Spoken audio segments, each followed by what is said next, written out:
Welcome to my three-part series on the backpacker murders in Australia. In the late 1980s and early 1990s, several backpackers mysteriously went missing while traveling the Hume Highway. Years later, remains were discovered in Belanglo State Forest, revealing the chilling truth behind their disappearances. What followed in the years to come has haunted Australia ever since. But the question remains, has the true perpetrator ever been caught? Welcome to InsightWave, the channel that delves into both solved and unsolved cases from around the world. If you haven't already, please take a moment to like and subscribe to stay up to date with the latest crime stories delivered straight to your inbox. The Hume Freeway is one of Australia's busiest interstate routes, linking the country's two largest cities, Sydney and Melbourne. Stretching for 840 kilometers, it forms a vital part of the AusLink national network, supporting freight and transit along the east coast of Australia. But it wasn't always like this. Before the upgrade, the Hume Freeway was simply the Hume Highway, and drivers had to navigate through a maze of urban and rural towns, slowing for intersections and traffic lights along the way. Despite modern improvements, one key feature has remained unchanged. The Hume remains the only road access to Belanglo State Forests, located about 130 kilometers southwest of Sydney in the southern highlands of New South Wales. The massive forest covers over 440 square kilometers and has 700 hectares of commercial pine plantations surrounded by thousands of hectares of native bushland. The forest is only accessible by traversing dense rows of towering pines, making it an isolated and challenging location. Much of the rugged landscape is so remote it can only be explored on foot or by four-wheel drive. Access to Belanglo State Forest is gained via the Hume Freeway, about 16 kilometers south of the town of Berrima. A short sealed road quickly gives way to rocky dirt tracks, steep inclines, and creek crossings, impassable without an off-road vehicle. A labyrinth of fire trails and paths crisscross the vast, dense forest, where signs and landmarks are few and far between, making it easy to lose your bearings. Over the years, several people have been reported lost in the forest, with search and rescue teams often called in due to the difficulty of navigating its remote, unmarked terrain. The forest's isolation and unpredictable weather make it a dangerous place for those unfamiliar with its conditions. As visitors approach the entrance, a large, weathered sign looms, surrounded by towering trees, delivering a stark warning. Welcome to Belanglo State Forest. Please be careful. In the 1990s, Australia was a backpacker's paradise. Young travelers were drawn in by the sun, surf, and stunning natural landscapes. Most backpackers were in their early to mid-20s, often taking a break between studying and starting their first professional careers, eager to figure out their next step in life. The majority traveled alone or with one companion, staying for an average of 6 months. They either lived frugally off hard-earned savings or funded their travels through casual work, picking fruit, bar work, nannying, or farm labor. In the 1990s, internet or mobile phones were not available, so travelers relied heavily on word of mouth to plan their trips, mostly done via hostel notice boards. Hitchhiking was a popular method of travel, offering a free and adventurous way to move across the country. Though police and employers frequently warned against the risks, and truck drivers were advised not to pick up hitchhikers. Still, in the 1990s, hitchhiking was widely accepted among the backpacking community. A free guide called the Budget Traveler's Guidebook was available in hostels across New South Wales, offering advice written by backpackers for backpackers. It listed the Hume Highway as a prime route for hitchhiking south from Sydney to Melbourne, with Liverpool train station recommended as an ideal starting point. The guidebook's advice was simple: hitchhiking was generally safe and legal if done sensibly. Solo men and traveling couples were more likely to secure a ride, and carrying a visible backpack and a clear destination sign increased the chances of success. However, it warned in no uncertain terms, women should not hitchhike alone. 19-year-old James Gibson, from Frankston, Victoria, was one of many young travelers who embraced hitchhiking as his preferred mode of transport. Described as friendly, free-spirited, impulsive, and somewhat nomadic, James was deeply passionate about two things: art and the environment. He took conservation seriously, dedicating his time to wilderness walks, volunteering with the Country Fire Service, and participating in anti-logging protests. His commitment to environmental causes had recently led him to hitchhike from his family home on Victoria's Mornington Peninsula to a protest in the New South Wales town of Nimbin. Upon returning home, James was thrilled to reunite with his close-knit family. However, the lure of the open road soon called to him again. Eager for another adventure, James decided to defer the sculpture course he had enrolled in at Frankston TAFE. Although he was content traveling alone, he invited his girlfriend, Deborah Everist, to join him. The two had met earlier that year, at the start of 1989, and had quickly formed a strong bond despite their differences. Deborah, also 19, was bubbly, intelligent, and known for her dry, mischievous sense of humor. A budding writer and avid reader, she was studying psychology at Melbourne Swinburne University while working part-time for the Quadriplegic Society, a charity organization. Deborah dreamed of eventually pursuing a career in journalism. She had been living independently while attending university, but as 1989 drew to a close, she deferred her studies and returned to her family home in suburban Frankston to help care for her father, who had been diagnosed with cancer. With her academic plans temporarily on hold, Deborah found herself free to join James on his trip.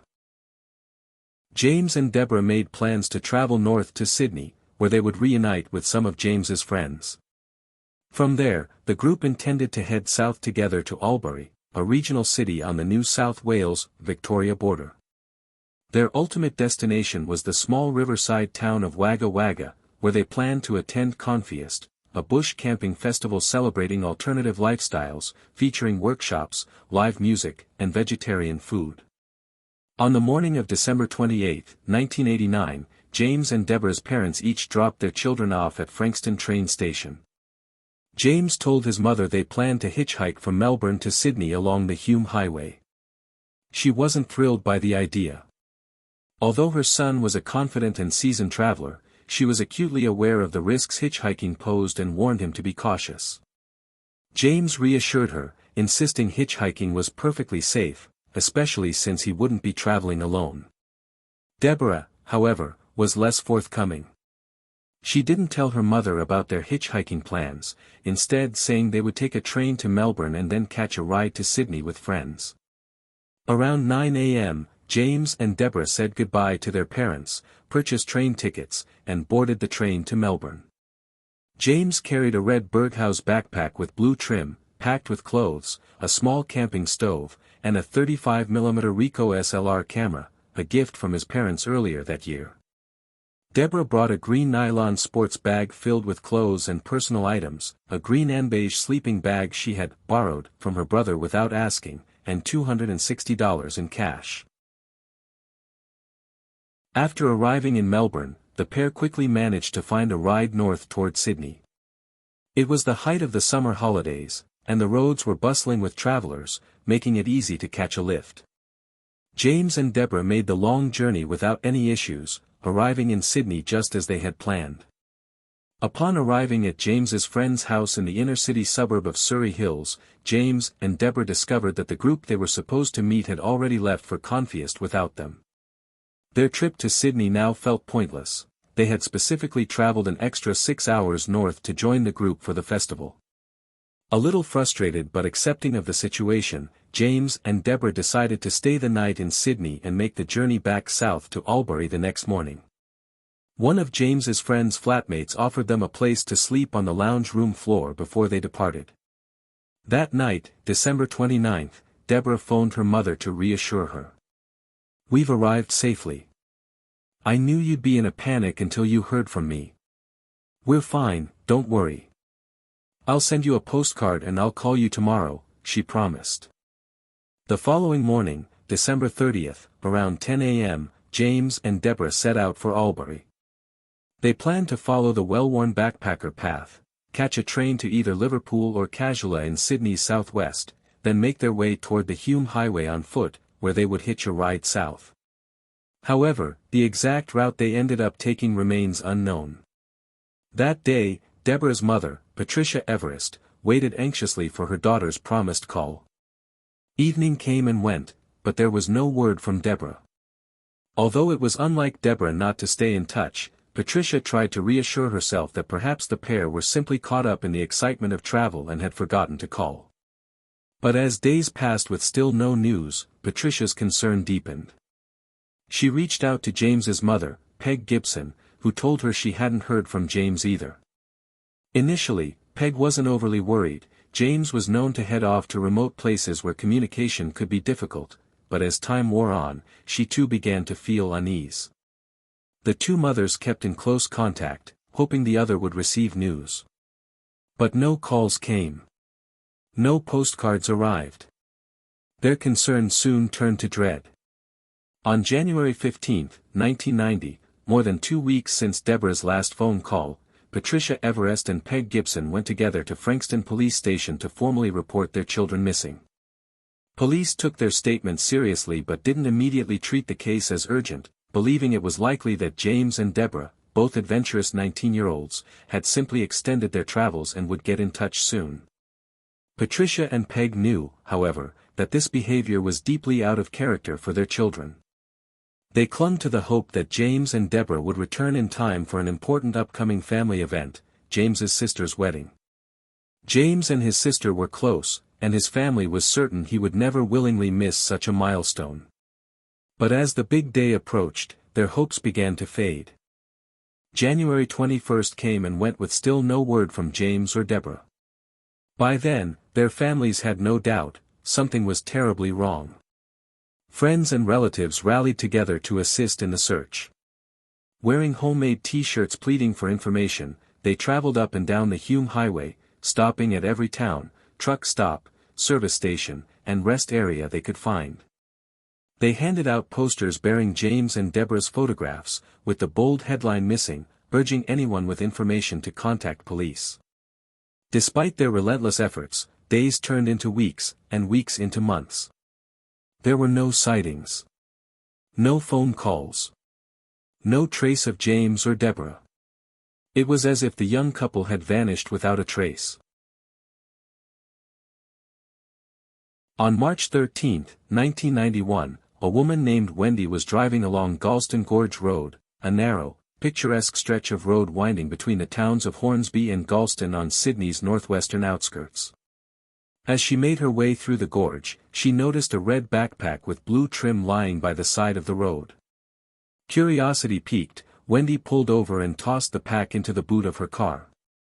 When she arrived at work, Wendy opened the backpack, finding a few unremarkable items, a black pen, a tin of sardines, and, oddly, some pine needles. This was curious, as there were no pine trees in the area. She also noticed that the ID tag had been deliberately cut out, leaving no obvious way to identify the backpack's owner. Wendy set the backpack aside and continued with her day. The following morning, she decided to take another look. This time, she noticed something she hadn't seen before, a name, an address, and a phone number written discreetly on the bottom of the pack. Alongside the phone number was the name, Gibson. Wendy decided to call the number, and a woman named Peg Gibson answered. Peg confirmed that the backpack belonged to her son, James Gibson, who, along with his girlfriend Deborah Everist, had been missing for over 3 months. Realizing the significance of her find, Wendy immediately drove the backpack to Hornsby Police Station, reigniting the investigation into the missing couple. The discovery of James's backpack brought renewed public attention to the case. The Hornsby Advocate, a local newspaper, ran a story about the missing couple, highlighting that James's backpack had been found, but his Ricoh brand camera and Deborah's belongings were still missing. The news story caught the attention of a local cyclist who had been riding along Galston Gorge Road on December 31, 1989, the day after James and Deborah had last been seen. The cyclist recalled finding what appeared to be a near-new 35mm Ricoh camera discarded by the roadside. At the time, there had been no identifying details, so he had simply taken the camera home and forgotten about it. Now, realizing the potential connection to the missing couple, the cyclist handed the camera over to Hornsby police. James's family members flew to Sydney to formally identify both the backpack and the camera as belonging to him. However, the location of these discoveries raised more questions than answers. James and Deborah had been planning to travel south toward Confused near Albury, not northwest toward Galston Gorge. Galston Gorge Road was about 45 kilometers from Surrey Hills, the last confirmed place the couple had been seen, making it an unlikely detour on their planned route. Police issued public appeals for witnesses, asking anyone who might have seen or picked up the couple to come forward, but no new leads emerged. In April, an extensive police search of the rugged Galston Gorge area was launched. Police divers scoured the river, and 140 officers and emergency service personnel combed the steep, winding roads on foot. Investigators explored various theories, from the hopeful notion that the couple had simply run away, to darker possibilities such as accidental falls, a suicide pact, or foul play. Given the closeness of James and Deborah to their families, and the complete lack of any prior self-harm history, police leaned toward accidental death or foul play as the most likely explanations. Despite the exhaustive search, no further trace of the missing couple was found. For Patricia Everest, the agony of uncertainty was the hardest part. This is one of the worst things that can happen to parents. You can't grieve. The worst thing is not knowing. You lie awake at night and imagine everything, she said. As the months wore on with no new information, James and Deborah's disappearance faded from the headlines. The backpacker scene in Australia continued to thrive, as though they had simply been forgotten. 21-year-old Simone Schmidl, known to friends as Simmy, caught the travel bug early. When she was just 11 years old, she traveled with her family from their home in Germany to Canada, sparking a lifelong sense of adventure. After finishing high school, Simone ventured to Yugoslavia, telling a friend, "If I could afford it, I'd spend the rest of my life traveling around the world." Her fun, outgoing, and trusting personality made her a natural explorer, confident and comfortable on the road.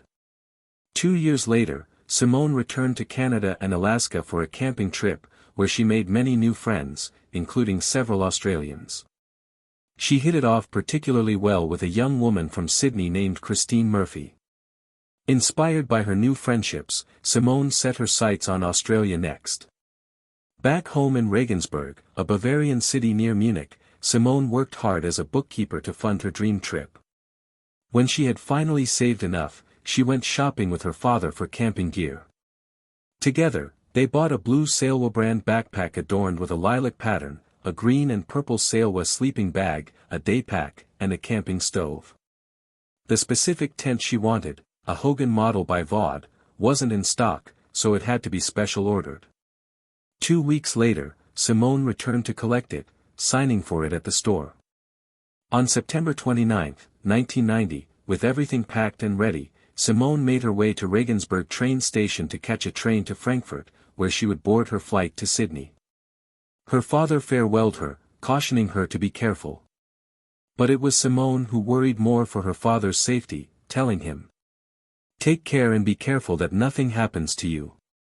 When I'm in Australia, I won't be able to help if something happens."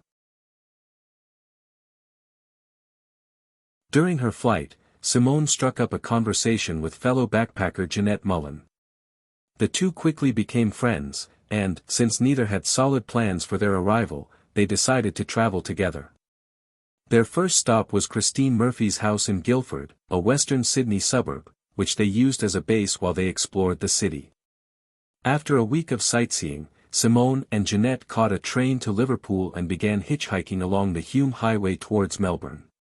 Once there, they bought a cheap car and set off north to Queensland, enjoying the sun and beaches before eventually returning south to Melbourne to meet friends.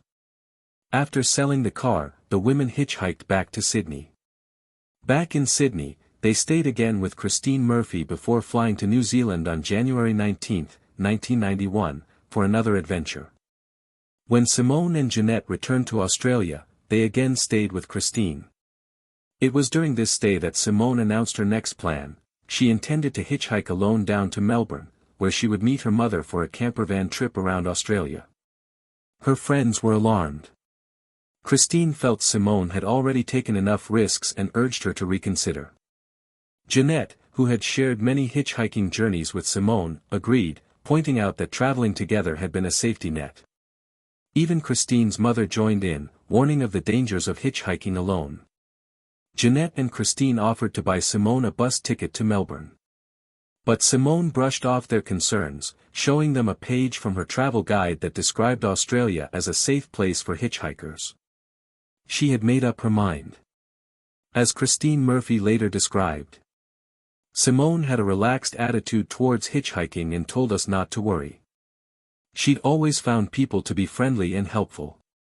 Her final words on the subject were simple and unwavering. "Don't worry about it. I'm quite safe." At 8:30 a.m. on January 20, 1991, Simone Schmidl left Christine Murphy's house to begin her solo journey to Melbourne. Jeanette Mullen walked with her partway to the Guildford train station, and they said their goodbyes outside a nearby news agency. However, the trains weren't running that morning, so Simone caught a bus from Guildford to Liverpool. From there, she began walking towards the Hume Highway around 9 a.m. Her plan was simple: hold up a sign reading Melbourne and hope to catch a ride from a friendly truck driver. Simone set off wearing a bright yellow singlet, green shorts, hiking boots, and carrying her backpack, tent, sleeping bag, and just $20 in cash. 3 days later, on Wednesday, January 23, Simone's mother, Anja, arrived at Melbourne Airport, eager to reunite with her daughter after 4 months apart. But Simone wasn't there waiting for her in the arrivals lounge, as planned. At first, Anja assumed there had been a misunderstanding, maybe Simone thought they were meeting elsewhere. She took a taxi to the house of the friend where they were meant to stay, but when she arrived, there was no sign of Simone. Worse still, nobody had heard from her. Sitting by the phone, Anja waited anxiously for Simone to call. But the hours dragged into another day, and no call came. Worried, she phoned Christine Murphy's house, the last place Simone had stayed. Christine and Jeanette had already been uneasy. Simone had promised to call them once she arrived safely in Melbourne. By Monday night, they began to worry. By Tuesday night, reality set in. "By Monday night when we hadn't heard from Simi, we began to worry," Christine recalled. By Tuesday night, logic began to hit. On the 5th day of Simone's disappearance, Anja went to the Russell Street Police Station in Melbourne to file a missing person report.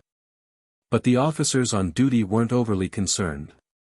Simone, they reasoned, was a young, inexperienced backpacker. She might have simply changed her plans on a whim.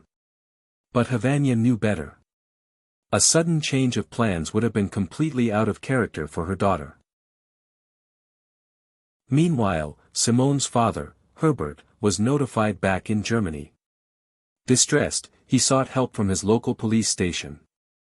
However, German authorities told him they couldn't intervene, it was a matter for Australian police. Herbert tried to explain that he didn't speak English and needed help communicating with authorities overseas.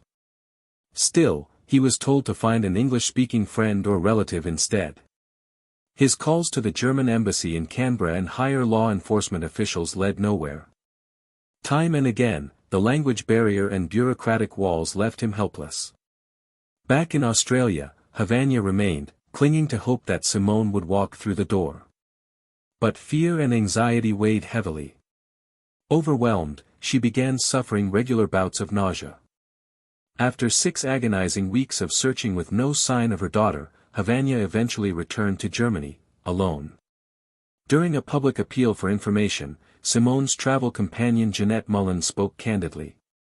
"People in Germany want to come to Australia because it's so far away, the great southern land.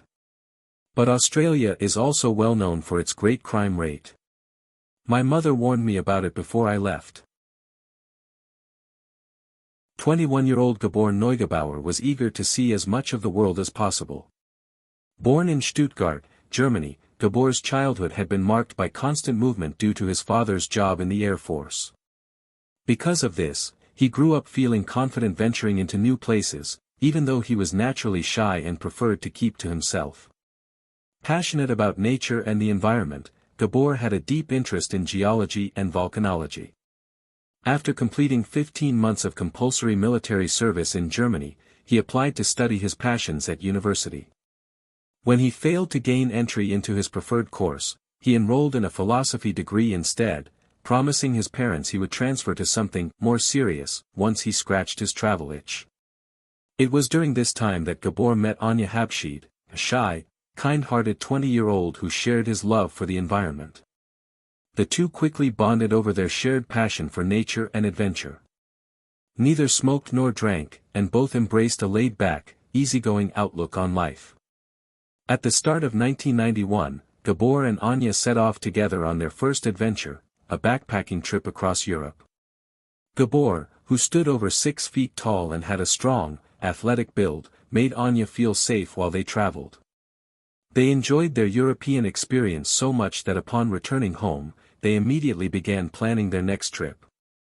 Gabor's university course was set to resume in early 1992, and before returning to his studies, the couple decided to take a 2-month journey backpacking through Asia. Their dream was to visit the temples and volcanoes of Indonesia.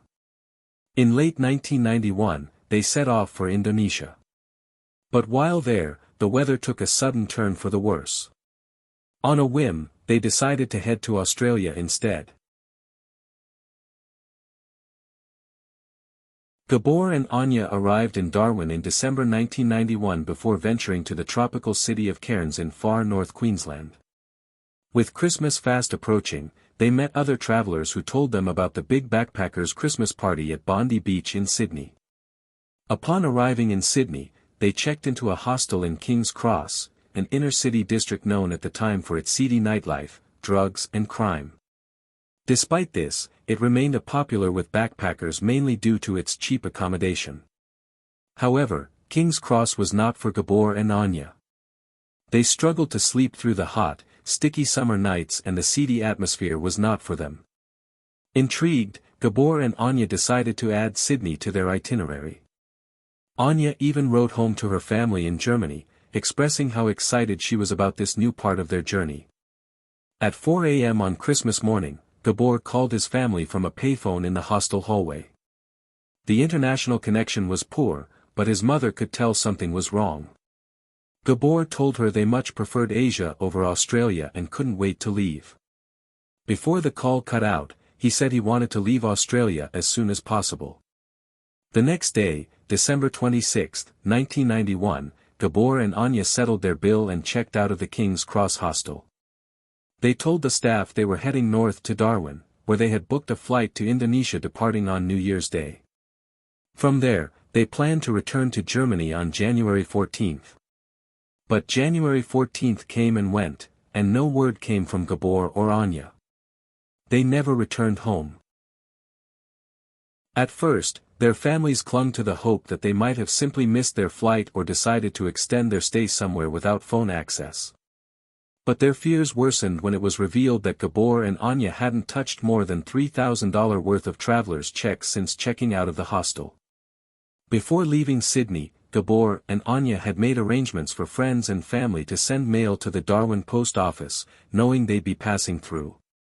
Gabor's mother had sent a Christmas package filled with cookies and treats. The package remained at the post office, uncollected. On January 30, 1992, just over a month since they were last seen, their disappearance was officially reported to German police. The report was forwarded on to the Australian Federal Police. The Australian Federal Police immediately began investigating Gabor and Anja's disappearance, but their efforts uncovered very little. With no leads and no clear answers, the couple's families hired a private investigator. However, even the investigator could not find any trace of the young backpackers. After months of searching, it was as though they had simply vanished into thin air. Frustrated with the lack of progress, Gabor's parents, Manfred and Alka, along with Anja's brother Norbert, decided to travel to Australia to initiate their own search. They were convinced the couple might have been involved in an accident and were determined to raise media attention, hoping someone would come forward with useful information. Manfred, Alka, and Norbert arrived in Sydney in April 1992, where they met with the New South Wales police force and organised several press conferences. For Norbert, the disappearance was completely out of character for his sister. He knew she had been looking forward to returning to Germany to continue her studies. He told the media, "We decided the only way to know what happened was to come here ourselves and search. For us, there are only a few possibilities. If someone is murdered, the first thing you do is steal their money. But no checks have been cashed. They could have had an accident, maybe fallen off a cliff. But nobody has seen anything. We know they would contact us if they could." The media attention helped generate public awareness, and the police received over 200 tips from people who believed they had spotted the couple. Every lead was followed, but all of them led to dead ends, with sightings believed to be cases of mistaken identity. Determined to find their children, Manfred, Alka, and Norbert decided to trace the path Gabor and Anja had taken, but they were faced with a problem: no one knew for sure which direction the couple had traveled after leaving Sydney. Gabor had told his parents they were heading south on the Hume Highway to Mildura, a historic country town on the Murray River. From there, they planned to visit Adelaide in South Australia before heading north through the outback to their final destination, Darwin. However, this contradicted reports from the King's Cross hostel staff, who insisted that Gabor and Anja had mentioned they were taking the northern route toward Queensland to reach Darwin, and had even asked for hostel recommendations in that direction. With no clear answers, the family decided to follow the advice from the hostel staff and head north from Sydney.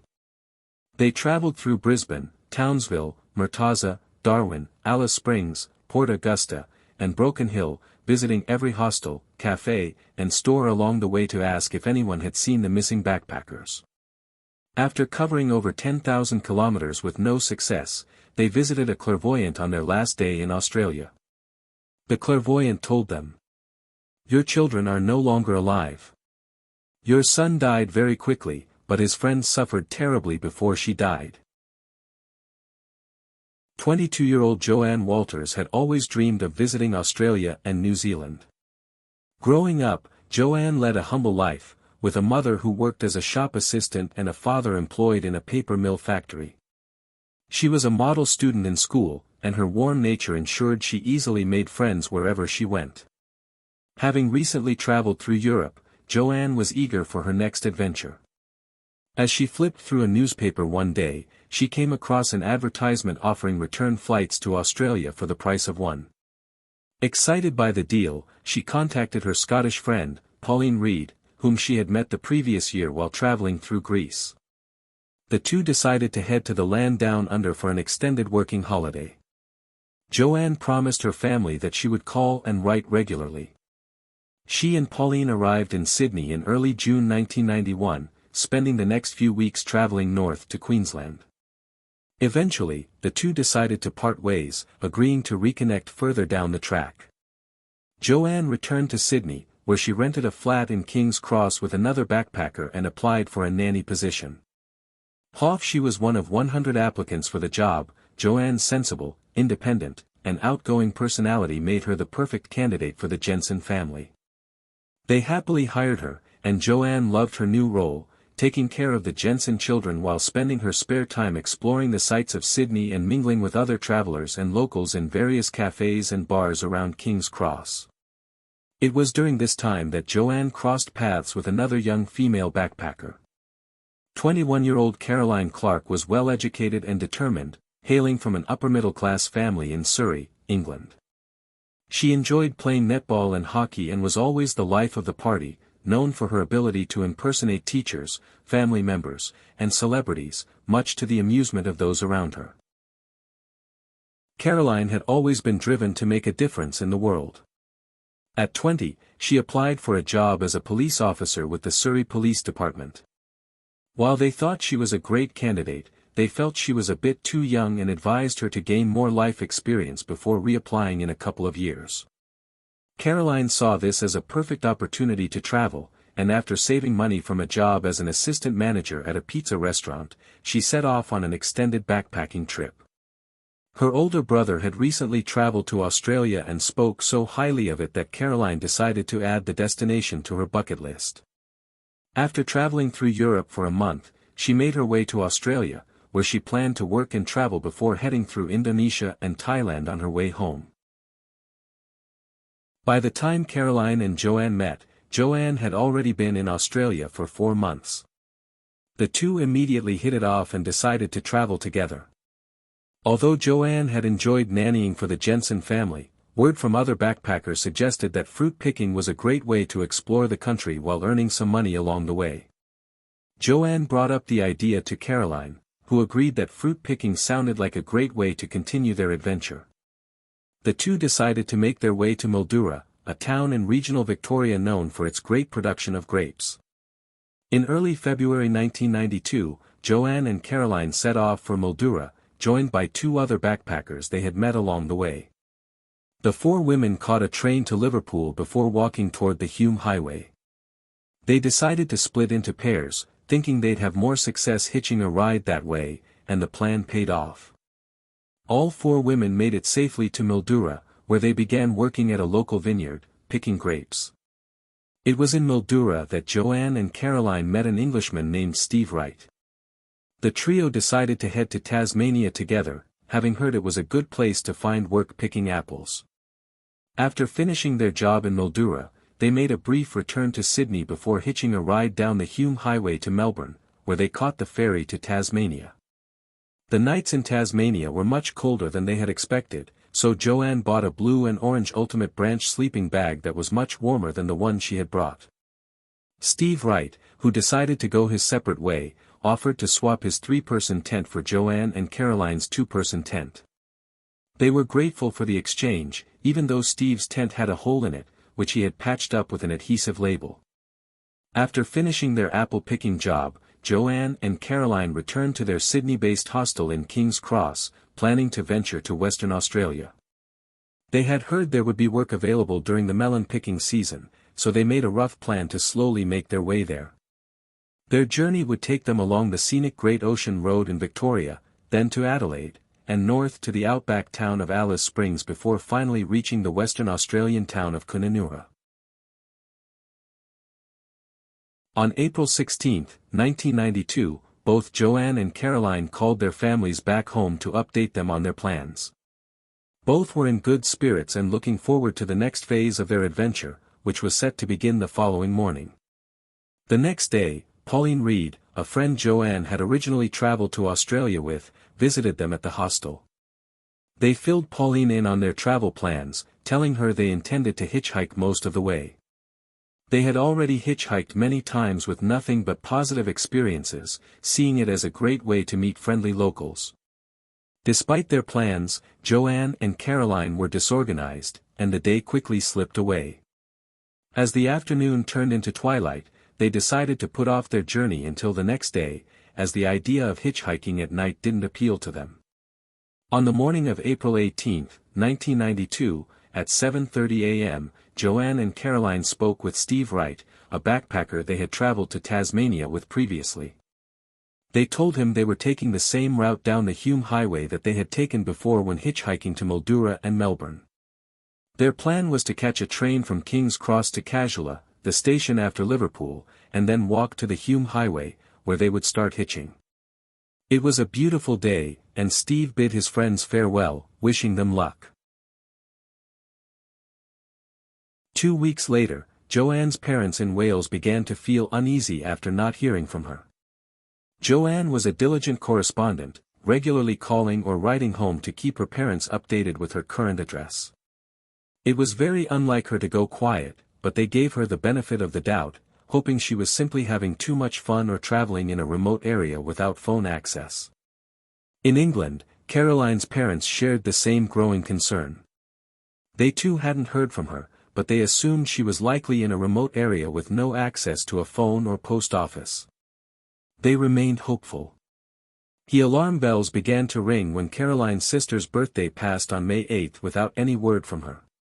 A few weeks later, on May 24, when Caroline failed to call her father for his birthday, her family became extremely anxious. A few days later, Caroline's family received a call from Joanne's father, Ray Walters, expressing his concerns about his daughter's silence.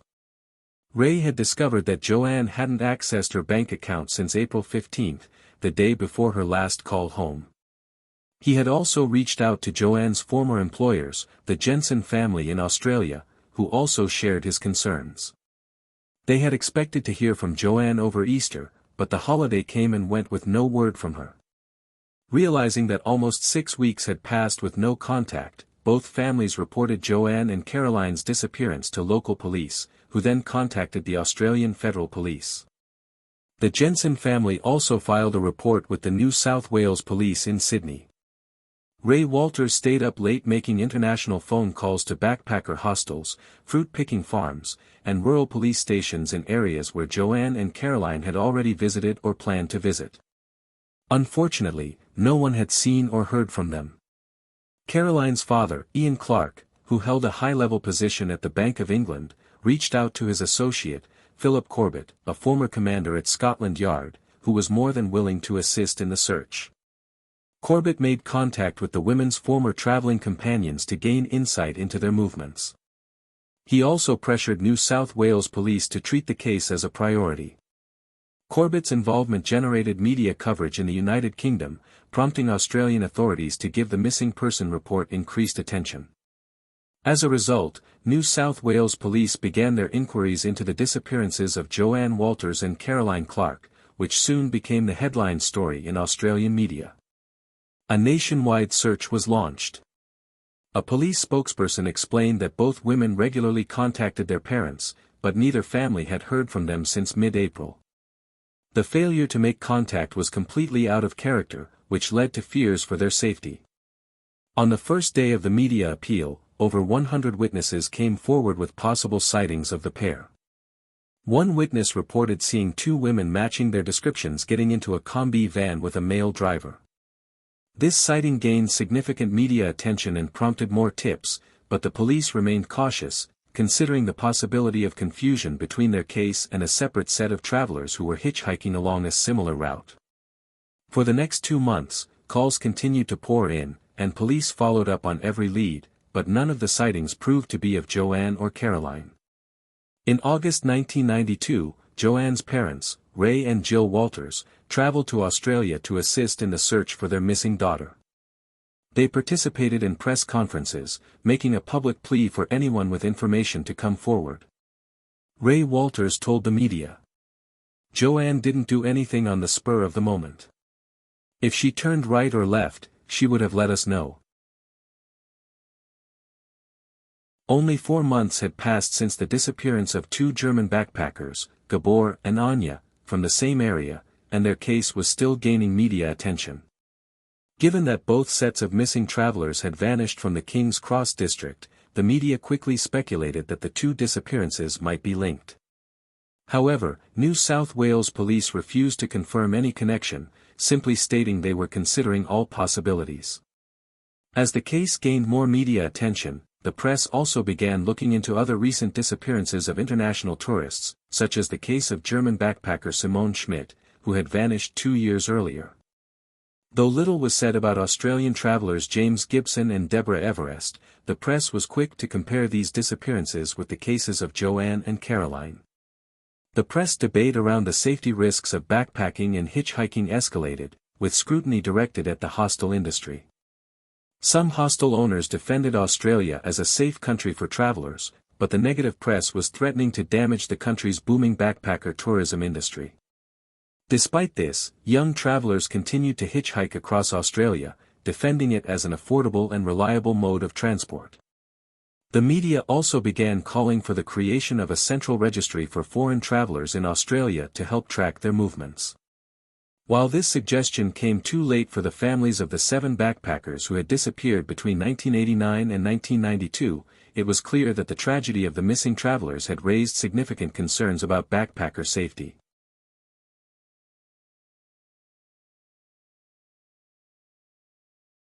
Then, on September 19, 1992, 8 members of the Scrub Runners Orienteering Club ventured down the Hume Highway, passing through kilometers of pine plantations before reaching the natural bush of Belanglo State Forest. They split into pairs for a training exercise, and 2 members, Keith Seeley and Keith Caldwell, began navigating the steep, rocky terrain west of the Long Acre Fire Trail, heading toward an area known as Executioner's Drop. At 4:15 p.m., they reached a shallow gully and began making their way toward a large boulder. As they got closer, they were hit with a strong, unpleasant odor, which they initially assumed came from a dead animal. Moving closer to the boulder, they saw a pile of sticks and branches, forming a mound about 2 meters long and 60 centimeters high. Amid the debris, they noticed a tuft of dark fur, which they thought was the remains of a dead animal, perhaps a kangaroo. But upon closer inspection, they saw what appeared to be a thin bone sticking out from the mound, along with the heel of a shoe and a patch of clothing. Keith Seeley later recalled, "What I thought was a kangaroo leg was actually an elbow, and the wombat was the hair on the back of the head." The two men quickly made the 2-kilometer trek back to the nearest ranger's hut, where they contacted the police. Police then escorted them back to the site, where they discovered the heavily decomposed body of a young woman, face down and gagged with strips of torn fabric from a shirt. The crime scene was secured, and the search was temporarily paused as darkness fell. The following morning, a more thorough search was conducted, and just 30 meters from the first body, a second mound of sticks and branches was found, this time beneath a fallen log. Hidden underneath was another body. When news of the gruesome discovery spread, speculation ran wild, and the media wondered if there were more bodies to be uncovered at the site. A police spokesperson, however, reassured the public, saying, "There's nothing to suggest it's a mass grave, but we're keeping an open mind about what might be out there." In the second part of my series on the backpacker murders, we will delve into the investigation that followed, examining the police efforts, the key pieces of evidence uncovered, and the twists and turns that kept Australia on edge. Turn on the notifications to find out when it drops.